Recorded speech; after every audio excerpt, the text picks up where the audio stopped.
شو لحظة لحظة خلينا نسجل المعلومة. نعم. شو اللي جاء تمشي حافي؟ إذا جعت امشي حافي تنسد شهيتك سبحان الله. إيه. وإذا ما في شهية امشي حافي تنفتح شهيتك للأبد. يرجع الجسم طبيعي سبحان الله. طيب واحد عنده الأرق، واحد عنده الأرق له سنتين. الأرق يحتاج العسل الطبيعي لازم أول ما يصحى وقبل النوم. بالنسبة للوقاية كم مرة ينصح بالمشي في الأسبوع؟ في اليوم على الأقل مرة واحدة أفضل شيء، إلى مرتين إلى ثلاث حسب تحمل في الألم، بالكثير 10 دقائق. حتى لو ما يشكي من شيء؟ حتى لو ما يشكي لازم. المعدة، العين، هنا عيون، مو بالعين الحسد، العيون. العيون. بين الأصبعين ولا تحت الأصبع؟ بين الأصبعين هذه العيون، الجيوب الأنفية، الأذن، هذه كلها أسباب صداع. أسفل الظهر ومشاكل الدورة الشهرية هنا. هذه 5 مناطق، هنا الدماغ والمخ والمخاخ، هنا وجع الرأس. وبشرحها كلها. هل الحجامة علاج لأوجاع العضل؟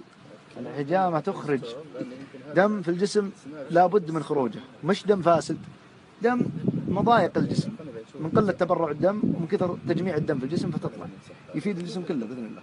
آلام أسفل الرقبة وأسفل الظهر. أسفل الرقبة بين السبابة والإبهام شرحناها. السبابة والإبهام. هنا برأس الأصابع هنا. أي.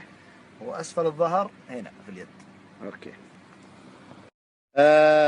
شاب يشكو من الخمول.